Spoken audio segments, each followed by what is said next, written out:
ശ്രേയസ്കരമാണ്. ഇപ്പോൾ ഒരാൾ മരിച്ചതിന് ശേഷം അവരുടെ പ്രാണ ലെവല് ഹൈ ആണ്, നമ്മളെക്കാളും കൂടുതലാണ് അതിന്റെ പ്രാണ യൂണിറ്റ്. അങ്ങനെയുള്ളവർക്ക് നമ്മളെ അനുഗ്രഹിക്കാനുള്ള കഴിവുകളുണ്ട്. അതുകൊണ്ട് തന്നെ നമ്മൾ പറയുന്ന പൂർവികര് നമ്മളെ അനുഗ്രഹിക്കും എന്നൊക്കെ പറയാറില്ല. നമ്മൾ എപ്പോ ജനിച്ചോ ആ മൊമെന്റിൽ നമ്മുടെ കൂടെ ജനിച്ചിരിക്കുന്നതാണ് മരണം എന്ന് പറയുന്നത്. നിഴലായിട്ടല്ല, നമ്മുടെ ഒപ്പം തന്നെ. നമ്മളെപ്പോ ജനിച്ചോ അപ്പൊ ജനിച്ചാണ് നമ്മുടെ മരണം. കാലമൃത്യു എന്ന് പറയുന്ന ഒന്നുണ്ട്, ധാരാളം മാറ്റപ്പെടാൻ പറ്റില്ലാത്തതാണ്. പക്ഷെ നമ്മൾക്ക് അപമൃത്യുക്കൾക്കും കാര്യമുണ്ട്. അപ്പം 108 തവണ നമുക്ക് മരണം സംഭവിക്കാന്നാ പറയുന്നത്, അപമൃത്യുക്കള് 108 തവണ. അപ്പൊ ആ 108 തവണയില് 107 തവണയും നമുക്ക് വേണമെങ്കിൽ മരിക്കാമായിരുന്നു. ആ കാലഘട്ടത്തിൽ നമുക്ക് വലിയ അപകടങ്ങൾ ഉണ്ടാകാം, ധനനഷ്ടം ഉണ്ടാകാം, മാനഹാനി ഉണ്ടാകാം. കാരണം മരണതുല്യമായ ഒരു ദുഃഖത്തിൽ കൂടി നമ്മൾ കടന്നു പോകുന്നു. ഞാൻ ശരിക്കും പറഞ്ഞ ശനിയെ എല്ലാവരും ഭയപ്പെടുന്ന ഒരു ഗ്രഹമാണ്. പക്ഷെ ശനി എന്ന് പറയുന്ന ഗ്രഹം പവർഫുൾ ആയിട്ടുണ്ടെങ്കിൽ ജീവിതത്തിൽ എന്തെങ്കിലും സക്സസ് ആയിട്ട് ചെയ്യാൻ പറ്റുള്ളൂ, എന്തെങ്കിലും നേടാൻ പറ്റുള്ളൂ. അറിവിന്റെ ഗ്രഹമാണ്, വിജ്ഞാനമയ കോശത്തിന്റെ.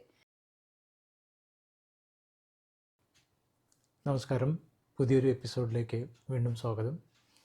ചന്ദ് ചേച്ചി നമസ്കാരം. ചേച്ചി, ഈ ജീവിതത്തിൽ പലർക്കും ദുർനിമിത്തങ്ങൾ ദൃഷ്ടിഗോചരമായി ഭവിക്കാറുണ്ട്. അത് പലരും പല രീതിയിലാണ് അതിനെ കാണാറുള്ളത്. ചിലർ ഭൂതപ്രേത പിശാചുക്കളുടെ ഉപദ്രവമാണെന്ന് പറയും, എന്നിട്ടൊരു മന്ത്രവാദിയെ സമീപിക്കും. അല്ലെങ്കിൽ ഒരു വീട്ടിലുണ്ടായ ഒരു മൃത്യുവിന് ശേഷം, ഒരു മരണത്തിന് ശേഷം വിട്ടുപോയ ദേഹത്തിന് വേണ്ടുന്ന വിധത്തിലുള്ള പാപപരിഹാര കർമ്മങ്ങൾ അല്ലെങ്കിൽ വേണ്ടുന്ന വിധത്തിലുള്ള ആചാരങ്ങൾ ചെയ്യാത്തതിനാലാണ് എന്ന് തോന്നുന്ന കുറേ പേരുണ്ട്. അതൊരു വീക്ക്നെസ്സായിട്ടൊരു മെൻ്റൽ വീക്ക്നെസ്സാണോ, അതോ അവർക്ക് ശരിക്കും അത് അങ്ങനെ സത്യത്തിൽ അങ്ങനെ ഉണ്ടോ? ഈ ചോദ്യം എത്രത്തോളം പ്രസക്തമാണെന്ന് എനിക്കറിയില്ല. അതൊരു അന്ധവിശ്വാസത്തിൽ ഊന്നിയിട്ടുള്ള ചോദ്യമല്ല, അങ്ങനെ ഒരു ജനറൽ പബ്ലിക്കിൻ്റെ ഒരു സംശയമാണ്. ദുർനിമിത്തങ്ങൾ അല്ലെങ്കിൽ ദുരനുഭവങ്ങൾ, നിമിത്തം എന്ന് പറയുന്ന വേറെയാണ്. നിമിത്തശാസ്ത്രം നമ്മൾ പുറപ്പെടുമ്പോൾ കാണുന്ന അതിനൊക്കെയാണ് നിമിത്തങ്ങൾ എന്ന് പറയുക സാധാരണ രീതിയിൽ. അപ്പോൾ ഈ അങ്ങനെയുള്ള ദുരനുഭവങ്ങൾ ജീവിതത്തിൽ അപ്രതീക്ഷിതമായിട്ടുണ്ടാകുന്നത് പല കാരണങ്ങൾ കൊണ്ടുണ്ടാകാം. ഈ പറഞ്ഞ കാരണങ്ങൾ കൊണ്ടൊക്കെ ഉണ്ടാകാം, പക്ഷെ അതൊരു ചെറിയ ശതമാനം മാത്രമാണ്. ബാക്കിയൊക്കെ കാർമികമായിട്ട് നമുക്ക് അനുഭവിക്കേണ്ട കാര്യങ്ങൾ. ഇപ്പോൾ ഒരാൾ നമ്മൾക്ക് ശത്രുദോഷം എന്ന് പറയും, ശത്രുദോഷമുണ്ട്. ശത്രു നമ്മൾക്ക് എഗൻസ്റ്റ് ആയിട്ട് നമ്മൾ ചിന്തിക്കുന്ന ആൾക്കാരുടെ ചിന്താ തരംഗങ്ങൾ പോലും നമ്മളെ ബാധിക്കും. പിന്നെ പല രീതിയിലുള്ള നമ്മൾക്ക് തടസ്സം ഉണ്ടാക്കുന്ന കാര്യങ്ങൾ ആളുകൾക്ക് ചെയ്യാൻ പറ്റും. പക്ഷേ ഞാൻ എപ്പോഴും വിശ്വസിക്കുന്നത്, ഞാൻ പറയുന്നതുമായിട്ടുള്ള ഒരു കാര്യം എന്ന് പറഞ്ഞാൽ, നമുക്ക് അങ്ങനെ അനുഭവിക്കാനൊരു യോഗം ഉള്ളത് കൊണ്ടാണ് അവർക്ക് നമ്മളോട് ശത്രുത തോന്നുന്നത്, അല്ലെങ്കിൽ അങ്ങനെ ശത്രുതാപരമായിട്ട് അവർ പ്രവൃത്തികൾ ചെയ്യുന്നത് എന്നുള്ളതാണ് കണ്ടുവരുന്നത്. നമ്മളുടെ സമയം വളരെ നല്ലതാണ്, നമ്മുടെ ചിന്തകളൊക്കെ വളരെ നല്ലതാണെങ്കിൽ നമ്മളെ ഇത് അത്രയധികം ബാധിക്കുകയും ഇല്ല, എങ്ങനെയൊന്നും സംഭവിക്കുകയും ഇല്ല. ഇപ്പൊ ചിലരുടെ ജാതകത്തിൽ ഇപ്പൊ നമ്മൾ പ്രശ്നം വെച്ച് നോക്കുമ്പോൾ ശത്രുദോഷം ഉണ്ട്, ശത്രുദോഷമുണ്ട്, പക്ഷെ ഈശ്വരധീനമുണ്ട്. ബാലൻസ് ചെയ്തില്ലയോ? അപ്പോൾ ഈശ്വരാധീനമുണ്ട്, ശത്രുദോഷമുണ്ട്, ഈശ്വരാധീനമുണ്ട്. പിന്നെ ഇതിനൊരു സൊല്യൂഷൻ, ഒഴിവ് നോക്കാം. അപ്പൊ ഈ ഒഴിവ് ഉണ്ട്, പക്ഷെ ഈശ്വരാധീനം കാണുന്നില്ല. അപ്പൊ ഒന്ന് ആലോചിച്ചത് എത്ര വൈചിത്ര്യമായിട്ടുള്ള ഒരു കാര്യമാണെന്ന്. അപ്പൊ എന്താണ് പറയുന്നത്, ഇങ്ങനെ ഒരു കാര്യത്തിൽ കൂടി നിങ്ങൾ കടന്നു പോകേണ്ടതാണ്, ശരി പോയിക്കോളൂ. അപ്പൊ ഞാനൊരു അവിടെ പ്രകൃതി അതിനെ സപ്പോർട്ട് ചെയ്യുന്നുണ്ട് നമുക്കെന്നുള്ളതല്ലേ കാണുന്നത്, ചില കേസുകളിൽ മാത്രം കേട്ടോ. അപ്പോൾ ചില അങ്ങനെയുള്ളപ്പോൾ ഇതിനു വേണ്ടി നമ്മളൊന്നും ചിന്തിക്കാതെ ചെയ്യാതെ ഇരുന്നാൽ ഒരു നിശ്ചിത സമയം കഴിയുമ്പോൾ അത് അങ്ങ് പോയിക്കോളും. അതിനെപ്പറ്റി നമ്മൾ കൂടുതൽ അതിനെപ്പറ്റി ചിന്തിച്ച് നമ്മുടെ മനസ്സ് അസ്വസ്ഥമാക്കുന്നതാണ് ഏറ്റവും കൂടിയ പ്രശ്നം. പിന്നെ ചില സമയത്ത് ഇതുപോലെ നമുക്ക് ചില തടസ്സങ്ങളോ കാര്യങ്ങളൊക്കെ വന്നാൽ നമ്മൾ അനുഷ്ഠിക്കേണ്ട കാര്യങ്ങളൊക്കെ അനുഷ്ഠിക്കുക. അതായത് പ്രാർത്ഥിക്കുന്നവർ പ്രാർത്ഥിക്കുക, ദാനം ചെയ്യാൻ പറ്റുന്നവർ അത് ചെയ്യുക, ക്ഷേത്ര ദർശനം ചെയ്യാൻ പറ്റുന്ന പുണ്യസ്ഥലങ്ങൾ ദർശിക്കാൻ പറ്റുന്നവർ അത് ചെയ്യുക. അങ്ങനെ ഒരുപാട് കാര്യങ്ങളുണ്ട്. പിന്നെ മനസ്സ് സമാധാനപ്പെട്ടിരിക്കത്തക്ക രീതിയിലുള്ള പ്രാണായാമങ്ങളോ യോഗയോ അങ്ങനെയുള്ള കാര്യങ്ങൾ ചെയ്യുക. പിന്നെ നമ്മൾ ആ സമയത്ത് കൂടുതൽ നമ്മളുടെ മാനസിക സംഘർഷങ്ങൾ ഉണ്ടാകാതിരിക്കാൻ ശ്രദ്ധിക്കണം എന്നാണ്. ഇപ്പം പ്രശ്നമാർഗത്തിൽ പറയുന്ന കാര്യങ്ങളുണ്ട്. ചില പ്രത്യേക സാഹചര്യങ്ങളിലാണ് നമുക്ക് ഇങ്ങനെയൊക്കെ ഉണ്ടാകുക എന്നുള്ളത്. നമ്മൾ അതീവ കുറേ കാര്യങ്ങൾ പറയുന്നുണ്ട്. അതിൽ ചിലതെന്ന് പറഞ്ഞാൽ അതീവ ദുഃഖം വരുന്ന സമയത്ത്, അതീവമായിട്ട് ദേഷ്യം വരിക, നമുക്ക് എന്തായാലും നമ്മൾ സെന്റേഡ് അല്ലാത്ത സമയത്ത്, അതായത് നമ്മൾ ഇരിക്കേണ്ട സീറ്റിൽ നമ്മൾ ഇല്ല എങ്കിൽ അവിടെ ആർക്കെങ്കിലും കയറിയിരിക്കാമല്ലോ എന്ന് പറഞ്ഞതുപോലെ. അപ്പൊ നമ്മൾ സെന്റേഡായിരിക്കുക, സമാധാനമായിട്ടിരിക്കുക എന്നുള്ള ഒരു പ്രധാന കാര്യമാണ്. പിന്നെ ഇതിനെയൊക്കെ ഒരു കൂടുതൽ അന്ധവിശ്വാസം എന്നുള്ള നിലയിലേക്ക് നമ്മൾ കൊണ്ടുപോകാതിരിക്കുക. എല്ലാ കാര്യങ്ങൾക്കും ഇത് തന്നെ ഒരു ജോലി, ഇത് തന്നെ ഒരു തൊഴിൽ എന്നുള്ള കാര്യത്തിൽ എടുക്കേണ്ട. അപൂർവമായിട്ട് സംഭവിക്കുന്ന കാര്യങ്ങൾ തന്നെയാണ്, സംഭവിക്കത്തില്ല എന്നല്ല. പക്ഷെ അതിന്റെ പിന്നാലെ നമ്മൾ എപ്പോഴും അതുമാത്രം ഫോക്കസ് ചെയ്ത് ലോകത്തുള്ളവരെല്ലാം എനിക്ക് ശത്രുക്കളാണ്, എൻ്റെ ജീവിതത്തിൽ എനിക്ക് വന്നിരിക്കുന്ന ദുരിതങ്ങളെല്ലാം ശത്രുക്കളെ കൊണ്ടാണ് എന്ന് പറഞ്ഞുകൊണ്ടിരുന്ന നമുക്ക് ജീവിതത്തിൽ ഒരിക്കലും സമാധാനമോ സക്സസോ ഉണ്ടാകത്തില്ല. അതാണ് അതിന്റെ സത്യമായിട്ടുള്ള കാര്യം. അതുപോലെ തന്നെ ചില മരണങ്ങൾക്ക് ശേഷം ചില വ്യക്തികൾ ജാതകം നോക്കുമ്പോൾ നമുക്ക് മനസ്സിലാവും, നിങ്ങളുടെ വീട്ടിൽ അല്ലെ അച്ഛനോ അതുപോലെ അടുത്തവർ തന്നെയാകാം, അവരുടെ മരണശേഷം ഇവർക്ക് ചില കർമ്മങ്ങൾ വ്യത്യാസം വരും. കാരണം ഇവർ ചിലപ്പോൾ ഇവരോട് വളരെ അറ്റാച്ച്ഡ് ആയിട്ടിരുന്നിട്ടുള്ള വ്യക്തിയായിരിക്കും, ചിലപ്പോൾ ഒട്ടും അടുപ്പം ഇല്ലാതെ ഇരുന്നിട്ടുണ്ടാവും. രണ്ടും ഉണ്ടാവും, രണ്ടും ഒരേ ഫലം തന്നെ. ഈ സ്നേഹത്തിന്റെ നാച്ചുറൽ ഡെത്തും ഒരു അപമൃത്യുവിന്റെ കാര്യം വേറെയാണ്. ഇത് നാച്ചുറൽ ഡെത്ത് ആണ് പറയുന്നത്. ഇപ്പൊ ഒരു കുട്ടി അച്ഛനോട് വളരെ അറ്റാച്ച്ഡ് ആയിരുന്നാലും വളരെ ദേഷ്യപ്പെട്ടിരുന്നാലും രണ്ടും ഫലത്തിലൊന്നു തന്നെയാണ്. രണ്ടും ആള് കണക്റ്റഡ് ആണെന്നുള്ളതാണ്. സ്നേഹത്തിന്റെ തന്നെ ഒരു മറുവശമാണ് ഈ വൈരാഗ്യം എന്ന് പറയുന്നത്, ഇഷ്ടക്കേട് എന്ന് പറയുന്നത്. എന്തായാലും കണക്റ്റഡ് ആണ്, എപ്പോഴും അവരെ പറ്റി ചിന്തിച്ചുകൊണ്ടാണ് ഇരിക്കുന്നത്. അപ്പൊ ഇവര് വൈരുദ്ധ്യമാണെന്ന് മാത്രമേ ഉള്ളൂ, നമുക്ക് തോന്നുമ്പോൾ അതൊരു വൈരുദ്ധ്യമാണ്, പക്ഷെ അറ്റാച്ച്ഡ് ആണ്, മനസ്സിലായില്ലേ? അപ്പൊ അങ്ങനെയുള്ള വ്യക്തി ഈ ജീവിതത്തിൽ നിന്ന് പോയി കഴിയുമ്പോൾ ചില കർമ്മങ്ങൾ ഇവർ മാത്രമായിട്ട് അനുഭവിക്കേണ്ടതുണ്ട്. അങ്ങനെ നോക്കുമ്പോൾ എപ്പോഴും കാണുന്ന ഈ പറയുന്ന വ്യക്തി, അച്ഛനായാലും അമ്മയായാലും, ഇവര് ഈ രണ്ട് സോളുകൾ പൂർവ്വജന്മത്തിൽ ചില കർമ്മങ്ങൾ, പ്രസക്തമായിട്ടുള്ള കർമ്മങ്ങൾ, അത് നല്ലതായാലും മോശമായാലും ചെയ്തിട്ടുള്ളതിന്റെ ഒരു കർമ്മഫലത്തിൽ നിന്ന് അവര് രക്ഷപ്പെടുന്നുണ്ട്. പക്ഷെ അതിനുശേഷം ഇവര് ചില വ്യത്യാസങ്ങൾ സംഭവിക്കുന്നതും കണ്ടുവരുന്നുണ്ട്. അത് ക്ലിയർ ആയോ? അപ്പൊ ജീവിച്ചിരിക്കുന്നവർക്ക് ചിലപ്പോൾ മോശമായിട്ടോ നല്ലതായിട്ടോ സംഭവിക്കാം. ഉയർച്ച ഉണ്ടാവാം, അതുപോലെ ക്ലേശങ്ങൾ ഉണ്ടാകും. അതുമായിട്ട് കണക്റ്റഡ് ആയിട്ട് തന്നെ ഇതിനെ നമുക്ക് കാണാൻ സാധിക്കും. എല്ലായ്പ്പോഴും അല്ല, വളരെ അപൂർവമായിട്ട്. പിന്നെ ശേഷക്രിയകൾ ചെയ്യുക എന്ന് പറയുന്നത് നമ്മൾക്ക് തന്നെ, നമ്മൾ മരിച്ചുപോയവർക്ക് വേണ്ടി നമ്മൾ തന്നെ ചെയ്യുന്ന കർമ്മങ്ങൾ ശ്രദ്ധയോടുകൂടി ചെയ്യുന്നതിനെയാണല്ലോ ശ്രാദ്ധം എന്ന് പറയുന്നത്. അത് നമ്മൾക്ക് ഉന്നതിക്കും, മരിച്ചുപോയ ആത്മാവിന്റെ ഉന്നതിക്കും, നമ്മളുടെ തലമുറകൾക്കും ഒക്കെ വളരെ ശ്രേയസ്കരമാണ്. ഇപ്പോ ഒരാള് മരിച്ചതിന് ശേഷം അവരുടെ പ്രാണ ലെവല് ഹൈ ആണ്, നമ്മളെക്കാളും കൂടുതലാണ് അതിന്റെ പ്രാണ യൂണിറ്റ്. അങ്ങനെയുള്ളവർക്ക് നമ്മളെ അനുഗ്രഹിക്കാനുള്ള കഴിവുകളുണ്ട്. അതുകൊണ്ട് തന്നെ നമ്മൾ പറയുന്ന പൂർവികരെ നമ്മളെ അനുഗ്രഹിക്കും എന്നൊക്കെ പറയാറില്ല. ഇങ്ങനെ പറയുമ്പോൾ ഞാൻ ചോദിക്കുന്ന ചോദ്യം ചിലപ്പോൾ ഒരു വേറൊരു തലത്തിലേക്ക് എടുക്കരുത്. അപ്പോൾ ഒരു വിശ്വാസ പ്രമാണം അല്ലെങ്കിൽ ഒരു കമ്മ്യൂണിറ്റി അല്ലെങ്കിൽ ഇതിനെ വിശ്വസിക്കുന്നവർക്കല്ലേ ഈ പരിഹാരം, മറ്റുള്ള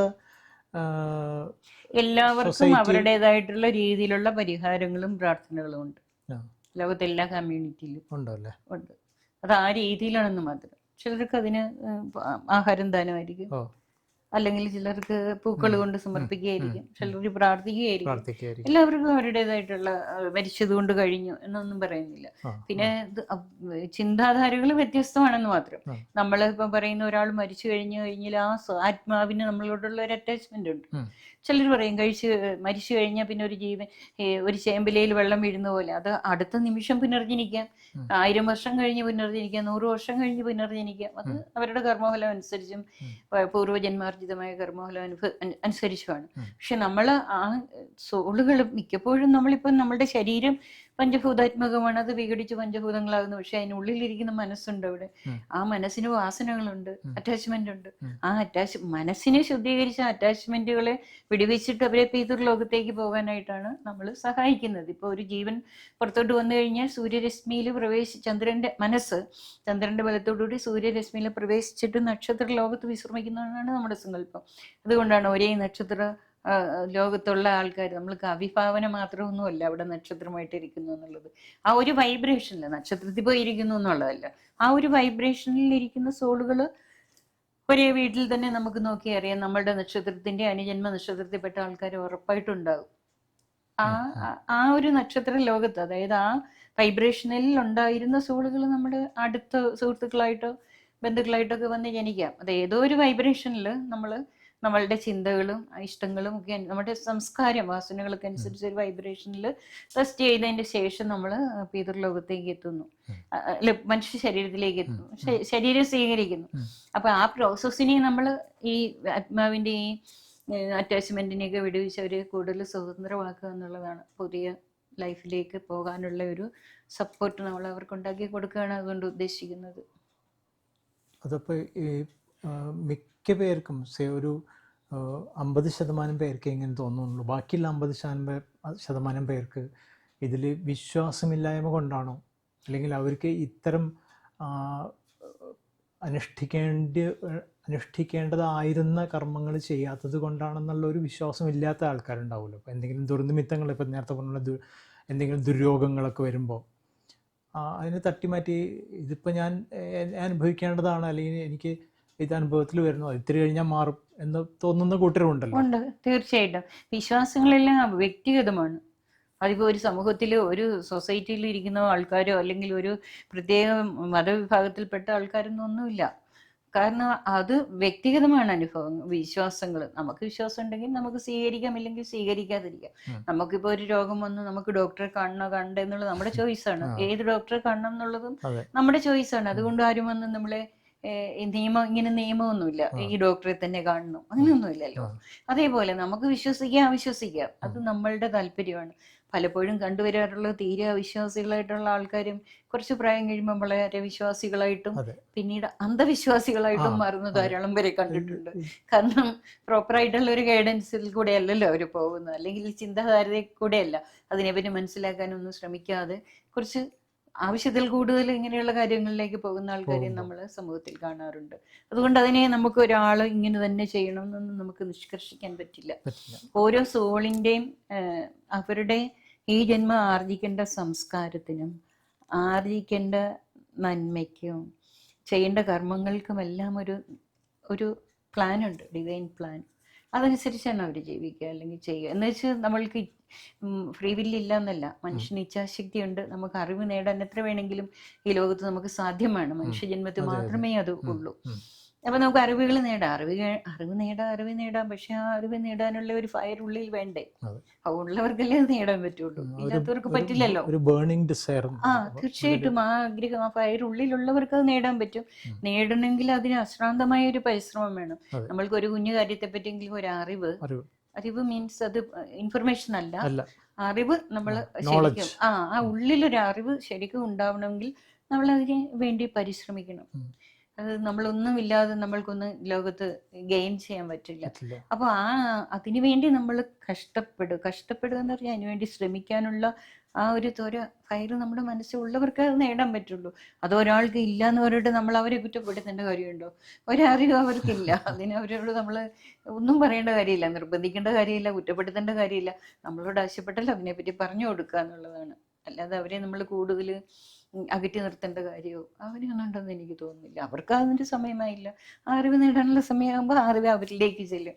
അറിവെന്ന് പറയുന്നത് പ്രകൃതിയുടെ ഭാഗമാണ്. അറിവെന്ന് പറയുന്നത് ഈശ്വരനാണ്. അപ്പോൾ നമ്മളൊരു കാര്യം അറിയണം. ഇപ്പം നമ്മൾ പണ്ട് കാലത്ത്, ഇപ്പോഴത്തെ പാലല്ല, പശുവിനെ കറന്നെടുക്കുന്ന പാല് ഉപയോഗിക്കുന്ന കാലത്ത്, നമ്മൾ തൈരും മോരുമൊക്കെ ഉണ്ടാക്കുന്ന കാലത്ത് പാത്രം വയ്ക്കും പ്രത്യേകമായിട്ട് പശുവിന്റെ പാല് പാചകം ചെയ്യാനൊക്കെ.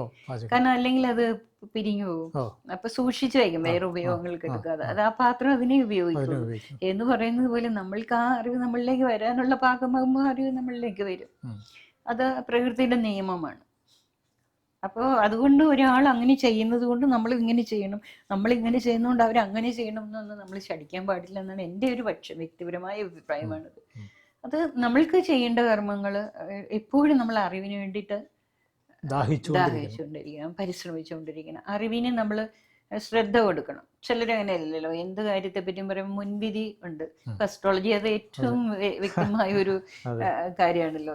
അസ്ട്രോളജി എന്ന് പറഞ്ഞാൽ പറയാം അത് ശരിയല്ല, ഭയങ്കര തെറ്റായ കാര്യം എന്നാ നമ്മൾ ചോദിക്കും. നിങ്ങളൊന്ന് പഠിക്കും, അതിനുശേഷം പറയൂ ഇത് ശരിയല്ല. നമ്മൾ അറിയാത്ത കാര്യത്തെ പറ്റി നമ്മൾ ശരിയല്ല എന്നാ പറയുന്നത്. അത് നമ്മളിപ്പോ ഒരു കെമിസ്ട്രിയിൽ വലിയ ബിരുദങ്ങളുള്ള ഒരാളിനോട് അവർ പറയണ ഞാനിങ്ങനെ കെമിസ്ട്രി ഇതൊക്കെ ഇങ്ങനെയാണെന്ന് പറയുമ്പോൾ അത് ശരിയല്ല എന്ന് ആരും പറയാറില്ല. പക്ഷേ അത് ശരിയല്ല എന്ന് പറയുന്നത് പോലെയാണ് ഒരു വിഷയം പഠിക്കാത്തൊരു കാര്യത്തെപ്പറ്റി നമ്മൾ ശരിയല്ല എന്ന് പറയാം. ഇപ്പം നമ്മൾ ഈ പറഞ്ഞ കാര്യത്തെപ്പറ്റി ആണെങ്കിലും നമ്മൾ നിരീക്ഷിക്കണം. ഇനി ഒരു സോള് അതെന്താണ് സംഭവിക്കുന്നത്, നമ്മളതിന് വേണ്ടി ശേഷക്രിയകളൊക്കെ ചെയ്യുമ്പോൾ നമ്മുടെ മനസ്സിൽ എന്താണ് സംഭവിക്കുന്നത് എന്നൊക്കെ നമ്മൾ നിരീക്ഷിക്കണം. ഏതൊരു അറിവും കേട്ടതുകൊണ്ട് മാത്രം വിശ്വസിക്കേണ്ട ആവശ്യമൊന്നുമില്ല. കേൾക്കാനൊരു യോഗം വേണം. കേട്ടതുകൊണ്ട് വിശ്വസിക്കണമോ വിശ്വസിക്കേണ്ടതെന്ന് തീരുമാനിക്കുന്ന നമ്മളാണ്. അത് നമ്മളുടെ ഒരു പരീക്ഷണ നിരീക്ഷണങ്ങൾക്ക് ശേഷം വേണം നമ്മൾ അതിനെ സ്വീകരിക്കാനായിട്ട്. അങ്ങനെ സ്വീകരിക്കുമ്പോൾ എന്താണെന്ന് ചോദിച്ചാൽ നമ്മളിൽ അത് ഉറയ്ക്കും.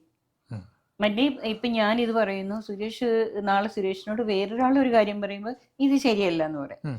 അല്ലെ വേറൊരാൾ പറയുന്നത് കേട്ടിട്ട് അത് ശരിയാണെന്ന് പറഞ്ഞാൽ അടുത്ത ആൾ വേറെന്ന് പറയുമ്പോൾ നമ്മൾ അത് ശരിയാണെന്ന് പറയും. അപ്പൊ ഇതിനെ നമ്മൾ ശരിയായി പഠിച്ചു കഴിഞ്ഞ 100 പേരിൽ നിന്ന് പറഞ്ഞാൽ നമുക്കറിയാലോ. അതുകൊണ്ടാണ് ഏത് കാര്യത്തെപ്പറ്റി നമ്മളൊരു മുൻവിധി പാടില്ല. ഒരു അത്യാവശ്യം നമ്മൾ വേണ്ട കാര്യങ്ങളെ പറ്റി ഒരു അത്യാവശ്യം അറിവ് നമുക്ക് ഉണ്ടായിരിക്കണം. അറിവ് നേടണം, ഉണ്ടായിരിക്കണം എന്ന് ശടിക്കാൻ പറ്റില്ല. അതൊക്കെ ഗ്രേസ് ആണ്, കൃപയാണ്. ഏജ് ആവുന്തോറും, പ്രായമാകും തോറും, അത് മനസ്സിൻ്റെ പ്രായമല്ല, മനസ്സ് 60, 70, 80 ഒക്കെ ആയാലും മനസ്സ് യൗവനത്തിലാണെന്ന് പറയും.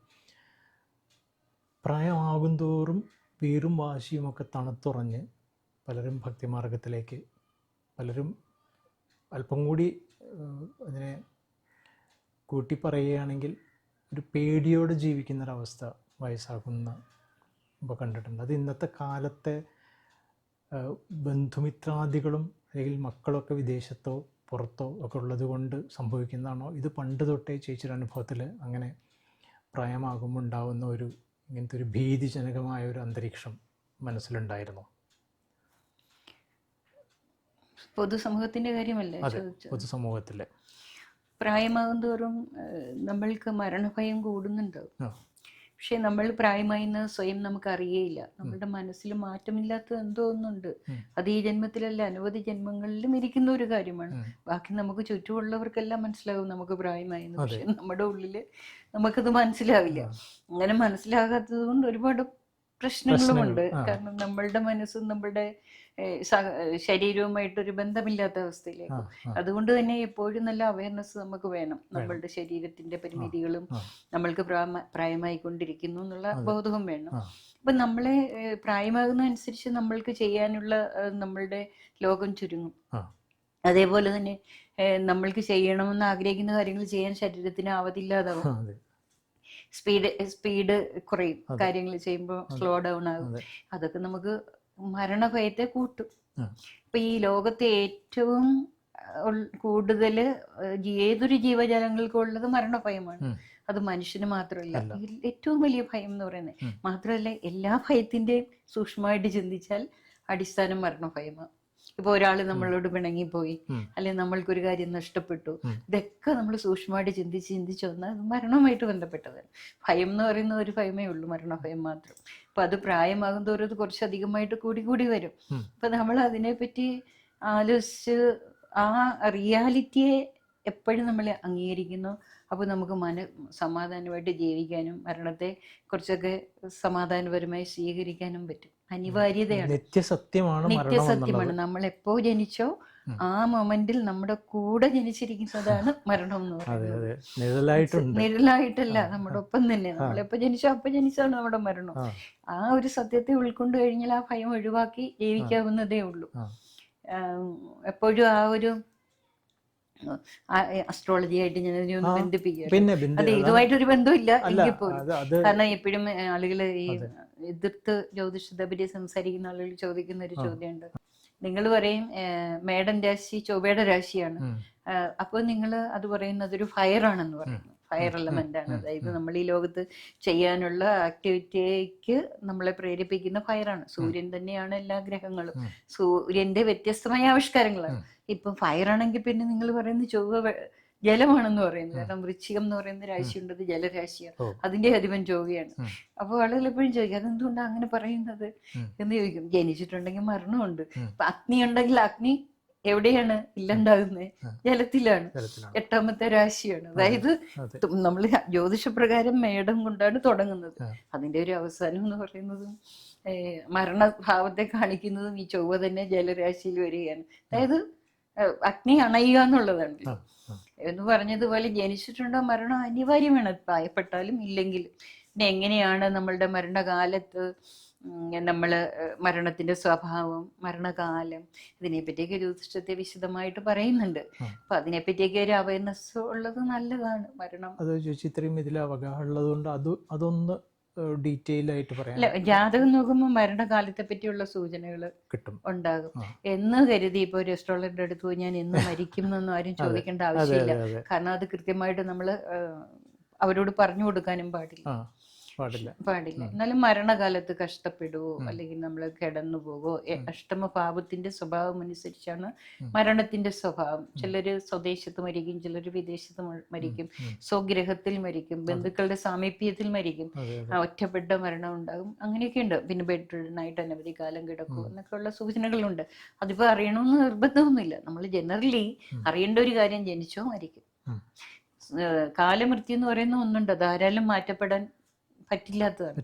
പക്ഷെ നമ്മൾക്ക് അപമൃത്യുക്കൾക്കും കാര്യമുണ്ട്. അപ്പം 108 തവണ നമുക്ക് മരണം സംഭവിക്കാന്നാ പറയുന്നത്, അപമൃത്യുക്കള് 108 തവണ. അപ്പൊ ആ 108 തവണയില് 107 തവണയും നമുക്ക് വേണമെങ്കിൽ മരിക്കാമായിരുന്നു. ആ കാലഘട്ടത്തിൽ നമുക്ക് വലിയ അപകടങ്ങൾ ഉണ്ടാകാം, ധനനഷ്ടം ഉണ്ടാകാം, മാനഹാനി ഉണ്ടാകാം. കാരണം മരണതുല്യമായ ഒരു ദുഃഖത്തിൽ കൂടി നമ്മൾ കടന്നു പോകുന്നു. പക്ഷെ കാലമൃത്യു എന്ന് പറയുന്നത് എപ്പോഴും ഉള്ളതാണ്. അതിനെ അംഗീകരിക്കുക, വാർദ്ധക്യത്തിനെ അംഗീകരിക്കുക. അത് അനുസരിച്ച് നമ്മളുടെ മനസ്സിനെ നമ്മൾ ക്രമീകരിക്കുക. അതിനൊക്കെയാണ് നമ്മൾ അത്യാവശ്യം ഒരു ആത്മജ്ഞാനത്തെ പറ്റി ഒരു ബോധം ഉണ്ടാകണം, അതിനെപ്പറ്റി അറിയാൻ ശ്രമിക്കണം. അതുകൊണ്ടായിരിക്കും ഇപ്പൊ ഞാൻ നേരത്തെ ചോദിച്ച പോലെ ഒരു ഏജ്ഡായി ഒരു റിട്ടയർഡ് ലൈഫായി എന്നൊക്കെ പലരും ഇങ്ങനെ പറയും. പക്ഷെ റിട്ടയർഡ് ലൈഫ് എന്ന് പറഞ്ഞാൽ ശരിക്കും ഇല്ല. കാരണം ഇന്നത്തെ കാലത്ത് കൂടുതൽ കൂട്ടായ്മകൾ രൂപപ്പെടുന്നു, എന്തെല്ലാം കാര്യങ്ങൾ നമുക്ക് സൊസൈറ്റിയിൽ. അപ്പൊ അതുകൊണ്ട് തന്നെ സ്വയം ഉൾവലിയാതെ കുറച്ചുകൂടി മരണം എന്ന ഒരു യാഥാർത്ഥ്യത്തെ മനസ്സിലാക്കി നമ്മൾ ഉൾക്കൊള്ളുക എന്നുള്ളതാണ് സത്യം. കാരണം നമ്മുടെ രൂപത്തെയോ നമ്മളുടെ എന്താ പറയാ നമ്മളുടെ പ്രവർത്തിക്കാനുള്ള ഒരു പ്രവർത്തന ശരീരത്തിന്റെ ആ ഒരു ഊർജം അത് കുറയും എന്നുള്ളത് യാഥാർത്ഥ്യമാണ്. രൂപത്തിന് ഭംഗി കുറയും എന്നുള്ളത് യാഥാർത്ഥ്യമാണ്. അതിനെ നമ്മൾ അംഗീകരിച്ചു കഴിയുമ്പോൾ തന്നെ നമ്മള് ഒരു സമാധാനത്തിലാകും. ജ്ഞാനവൃദ്ധൻ എന്നാ പറയുന്നത്. ഏറ്റവും പ്രായമുള്ള ഗ്രഹമായിട്ട് പറയുന്നത് ശനിയാണ്, വൃദ്ധനാണെന്നാ പറയുന്നത്. ജരാനരകളൊക്കെ ബാധിച്ച്, ജ്യോതിഷപ്രകാരം ജരാനരകളൊക്കെ ബാധിച്ച് കണ്ണുകളൊക്കെ കുഞ്ഞ്, സ്കിന്നൊക്കെ വളരെ ചുക്കിച്ചൊളിഞ്ഞ്, മുടിയൊക്കെ നല്ല സ്റ്റിഫായിട്ട് അങ്ങനെ നരച്ച് ജരാനരകള് ബാധിച്ച ഒരു വൃദ്ധൻ, ബെഡ്റിഡനായിട്ടുള്ള ഒരു വൃദ്ധനാണെന്നാ പറയുന്നത്. പക്ഷെ അതിനെ ജ്ഞാനവൃദ്ധൻ എന്നും കൂടെ പറയുന്നത്. അങ്ങനെയുള്ള ആളിനെ ആർക്കും മമതയില്ല, ആരും ശ്രദ്ധിക്കത്തില്ല. ലോകം യുവാക്കൾ അല്ലെങ്കിൽ ചെറുപ്പക്കാർ അവരുടെ കാര്യങ്ങളിൽ പോയിക്കൊണ്ടിരിക്കുക, ഒരു വൃദ്ധനെ ആരും ശ്രദ്ധിക്കുന്നില്ല. അതുപോലെ തന്നെ വൃദ്ധനും ഈ കാര്യങ്ങളിലൊക്കെ മമത കുറഞ്ഞിരിക്കണം. അങ്ങനെ കുറഞ്ഞിരിക്കുമ്പോൾ ഇതിനെ നിസ്സംഗമായിട്ട് കാണാൻ പറ്റും. നമ്മൾക്കൊരു കാര്യത്തോട് ആസക്തി ഉണ്ടെങ്കിൽ നമ്മളതിനെ കാണുന്നതിലൊരു ആ കാഴ്ച ക്ലിയർ ആയിരിക്കത്തില്ല. നമ്മളുടെ കണ്ണുകൊണ്ടാ കാണുന്നത്, ആസക്തമായ കണ്ണുകൾ കൊണ്ടാ കാണുന്നത്. നമ്മളതിൽ നിന്ന് മാറി നിന്നിട്ട് കാണുമ്പോഴാണ് റിയലായിട്ട് കാണുന്നത്. ആ കാഴ്ച കാണുന്ന പ്രായമാണ് ജ്ഞാനവൃദ്ധൻ എന്നാ പറയുന്നത്. അപ്പോ അങ്ങനെയാണ് വേണ്ടത്. അതെന്താ, അങ്ങനെ ഒരു അറിവ് നമുക്ക് നേടാനായിട്ടാണ് വാർദ്ധക്യകാലത്തെ ഉപയോഗിക്കേണ്ടത്.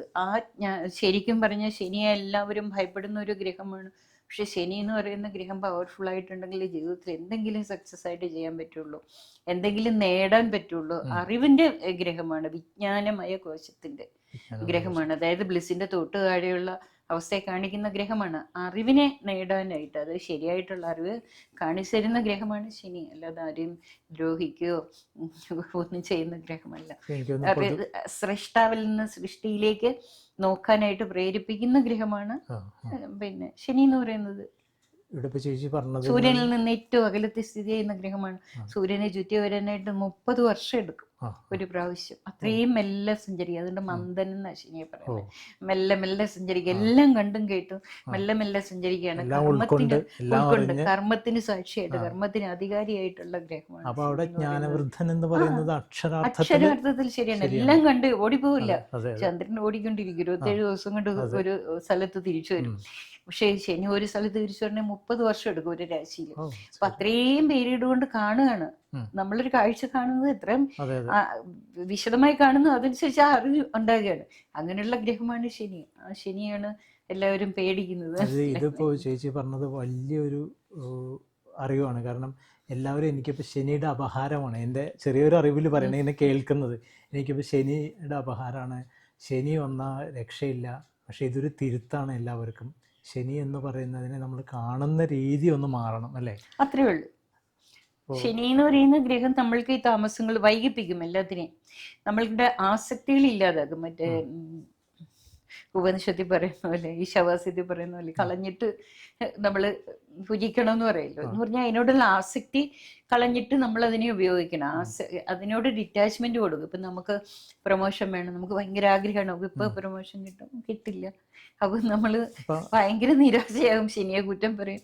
അതെല്ലാം കഴിഞ്ഞ് കുറച്ച് ദിവസം കൊണ്ട് കഴിഞ്ഞ് വേറെ ചിലപ്പോൾ നമ്മളുടെ അടുത്തിരിക്കുന്ന ആൾക്കാരിക്കും കിട്ടുക, അപ്പോഴും നമ്മൾക്ക് നിരാശയാവും. അവസാനം പിന്നെ നമ്മള് മൂന്നാമത്തെ തവണയായിരിക്കും നമുക്ക് കിട്ടുക. അപ്പൊ നമ്മള് അപ്പോഴത്തേക്ക് ഇതിനോടുള്ള ആഗ്രഹം കിട്ടിയാലും ഒന്നുമില്ല, കിട്ടിയില്ലെങ്കിലും വേണ്ടില്ല എന്നുള്ളൊരു അവസ്ഥയാവും. അപ്പൊ അല്ലെങ്കിൽ നമുക്ക് ആദ്യം തന്നെ കിട്ടിക്കഴിഞ്ഞാൽ നമുക്ക് ഒരു ഈഗോയും കൂടെ അതിന്റെ കൂടെ വരുമല്ലോ. ഒരുപാട് എന്താ പറയാ, അഹങ്കാരം വരാം, നമ്മൾ മറ്റുള്ള ആള് നമ്മളെക്കാളും കുറിച്ച് താഴെയാണെന്നുള്ള ഒരു തോന്നല് വരാം, പല പല ചിന്തകൾ വരാം. ഇതാകുമ്പോൾ നമുക്ക് അതിനെ ഡിറ്റാച്ച്ഡ് ആയിട്ട്, ഇത് കിട്ടിയതും കിട്ടാത്തതും കിട്ടി, സന്തോഷം, നമ്മൾ ചെയ്യേണ്ട കാര്യങ്ങൾ ചെയ്യുന്നു. ആസക്തി ഇല്ലാതെ കാര്യങ്ങൾ ചെയ്യാനായിട്ട് നമ്മൾക്ക് കാലവിളംബം വരുത്തുന്ന ഗ്രഹമാണ്. അപ്പോൾ ശനി എന്ന് പറയുന്നത് പൊതു ജനങ്ങൾക്ക്, പൊതുസമൂഹത്തിന്, വിശ്വാസമുള്ളവർക്ക് വലിയൊരു തിരുത്താണ് ഇപ്പോൾ ഇവിടെ ഉണ്ടായത്. എനിക്ക് ശനിയുടെ അപഹാരമാണ്, ശനിയുടെ പ്രശ്നമാണ്, ശനി എന്നെ ചതിച്ചു എന്നൊക്കെ പറയുന്നതിന് നല്ലൊരു തിരുത്താണ് ഇവിടെ ചേച്ചി നമുക്ക് പറഞ്ഞു തന്നത്. അപ്പോൾ ചേച്ചി, ഈ ശനി എന്ന് പറയുന്നത് എല്ലാ മനുഷ്യരിലും എപ്പോഴും പ്രകടമായി കാണുന്ന ഒരു, ചില സമയങ്ങളിൽ ഔന്നത്യത്തിലേക്ക് പോകുന്നതും ചില സമയത്ത് താഴ്ചയിലേക്ക് വരുന്നതായിട്ടുള്ള ഒരു മാറ്റം. അദ്ദേഹം വളരെ പതുക്കെ മന്ദനാണെന്ന് പറഞ്ഞു, മന്ദഗതിയിൽ സഞ്ചരിക്കുന്നതാണെന്ന് പറഞ്ഞു. അപ്പോൾ എല്ലാം ഉൾക്കൊണ്ട് നീങ്ങുന്ന അദ്ദേഹത്തിൻ്റെ ആ ഒരു നമ്മളോട് നമുക്ക് തോന്നുന്ന, ഇപ്പോൾ ശനിയുടെ അപഹാരമാണ്, ശനിയുടെ വിഷമാണ്, ശനിയുടെ പ്രശ്നമാണെന്ന് തോന്നുന്നത് വാസ്തവത്തിൽ അങ്ങനെ നമുക്കൊരു ഫീലിംഗ് വരേണ്ട ഒരു ആവശ്യമില്ല, അല്ലേ? തീർച്ചയായിട്ടും പേടിക്കേണ്ട ഒരു കാര്യം. തീർച്ചയായിട്ടും ഒരു ഗ്രഹത്തിനെയും പേടിക്കേണ്ട കാര്യമില്ല. എല്ലാ ഗ്രഹങ്ങളും നല്ല കാര്യങ്ങളും ചെയ്യും, മോശം കാര്യങ്ങളും ചെയ്യും. ഇപ്പൊ ശുക്രദിശ ഏറ്റവും ശ്രേഷ്ഠമാണെന്നാണല്ലോ ആളുകൾ പറയും. ശുക്രദിശയിൽ വളരെ മാനസിക സംഘർഷം അനുഭവിക്കുന്ന ആൾക്കാരുണ്ട്. ഒരു പറയും, എന്റെ ശുക്രനായിട്ട് എനിക്കൊന്നും കിട്ടിയില്ല. ശുക്രഗ്രഹം എന്ന് പറയുന്നത്, ശുക്രൻ എന്ന് പറയുന്ന ഗ്രഹം നമ്മുടെ വൈകാരിക തലത്തെ, മനസ്സിന്റെ ഭാവങ്ങളെ സ്വാധീനിക്കുന്ന ഗ്രഹമാണ്. അപ്പൊ അവിടെ സംഘർഷങ്ങൾ ഉണ്ടാകും നമുക്ക്. അത് പാപഗ്രഹങ്ങളുടെ ബന്ധമൊക്കെ വന്ന ശനി ഏറ്റവും കൂടുതൽ അറിവിലേക്ക് മനുഷ്യനെ നയിക്കുക. പിന്നെ അതുപോലെ എന്തെങ്കിലും ജീവിത സക്സസ് ഉണ്ടാകും, ഗ്രാമങ്ങളുടെയും പുരങ്ങളുടെയൊക്കെ അധികാരിയാകുമെന്നാ പറയുന്നത്. കാരണം ക്ലേശം, ഒരു നേതൃത്വ സ്ഥാനത്തോട്ടൊക്കെ വരുന്ന ആൾക്കാർക്ക് പ്രതിബന്ധങ്ങൾ ഉണ്ടാവില്ല. ഈ പ്രതിബന്ധങ്ങൾ ഉണ്ടാകുമ്പോൾ ഇതിനെ കളഞ്ഞിട്ട് പോകാനൊരു ടെൻഡൻസി വരെ. എനിക്കിത് പറ്റിയത് ശനി അങ്ങനെയല്ല, എല്ലാത്തിനെയും കണ്ടിന്യൂറ്റി കൊടുക്കും, തുടരാൻ പ്രേരിപ്പിക്കും. ഏത് കഷ്ടം സഹിച്ചിട്ടും ഏറ്റെടുക്കുന്ന കാര്യം, ചെയ്യുന്ന കാര്യം തുടർന്നുകൊണ്ടേയിരിക്കും. അങ്ങനെ ഒരു ടെൻഡൻസി ഉണ്ട്. അത് വെച്ച് നോക്കുമ്പോൾ ഈ സൊസൈറ്റിയിൽ എന്തെങ്കിലും കാര്യങ്ങളൊക്കെ ചെയ്യുന്ന നേതൃത്വം സ്ഥലത്തേക്ക് വരുന്നവർക്ക് ശനി ഉപകാരപ്രദമാണ്. ജ്ഞാനികളായിട്ട് ഉള്ള മനുഷ്യർക്ക് അവർക്ക് അറിവ് നേടാനും ശനി വളരെ സഹായിക്കുന്ന ഗ്രഹമാണ്. അപ്പോൾ ഇപ്പം നേരത്തെ പറഞ്ഞ പോലെ എന്തെങ്കിലും പാതി വഴിയിൽ വെച്ച് ഉപേക്ഷിച്ച് പോകുന്ന ആൾക്കാർക്ക് ശനിയുടെ പ്രസൻസ് അല്ലെങ്കിൽ മറ്റു ഗ്രഹം ഇതിനെ അതിക്രമിച്ചത് കൊണ്ടാണോ അങ്ങനെ സംഭവിക്കുന്നത്? അല്ല, അത് നമ്മൾ ജാതകം അനലൈസ് ചെയ്യുമ്പോഴേ നമുക്ക് പറയാൻ പറ്റുള്ളൂ. ഓരോ ഗ്രഹങ്ങളും, ഓരോ ഗ്രഹനിലകളും വ്യത്യസ്തമാണ്. അവരുടെ ജാതകത്തിൽ എങ്ങനെ മറ്റു ഗ്രഹങ്ങളുമായി ഈ ഗ്രഹം ബന്ധപ്പെട്ടിരിക്കുന്നു, ഗ്രഹങ്ങളുടെ പരസ്പര ബന്ധം കൊണ്ടാണ് ഒരു വ്യക്തിയുടെ അനുഭവങ്ങളെ നമ്മൾ അനലൈസ് ചെയ്യുന്നത്, വിശകലനം ചെയ്യുന്നത്. അവരുടെ ജാതകത്തിൽ ശനിയുടെ ദോഷം കൊണ്ടാണോ എന്ന് നമുക്ക് പറയാൻ പറ്റില്ല. അവർക്ക് നടക്കുന്ന ദശാകാലം, അങ്ങനെ അനവധി കാര്യങ്ങളുണ്ട്. അത് വെച്ചിട്ടാണ് നമ്മൾ പറയുക. ജനറലി ശനി എന്ന് പറയുന്ന ഗ്രഹം മനുഷ്യന് ദോഷങ്ങളല്ല കൊടുക്കുക, അവരെ ഡിറ്റാച്ച്മെന്റിലേക്ക്, ജ്ഞാനത്തിലേക്ക് നയിക്കുകയാണ് ചെയ്യുന്നത്. പിന്നെ ഈ ശനി തന്നെ വളരെ പാപഗ്രഹങ്ങളുടെ ബന്ധത്തോടെ നിന്നാൽ ക്ലേശങ്ങൾ കൊടുക്കാം, ശുഭഗ്രഹങ്ങളുടെ ബന്ധത്തോടെ നിന്നാൽ നല്ല കാര്യങ്ങൾ കൊടുക്കാം. അതൊക്കെ ഒരു വ്യക്തിയെ പറ്റി നമ്മൾ പറയുമ്പോൾ അവരുടെ ഗ്രഹനിലയാണ് പ്രാധാന്യമുള്ളത്. ഈ അധ്യായം ഇവിടെ അവസാനിക്കുകയാണ്. പുതിയ ഒരു വിഷയവുമായിട്ട് അടുത്ത എപ്പിസോഡിൽ നമുക്ക് വീണ്ടും കാണാം. അതുവരെ നന്ദി, നമസ്കാരം.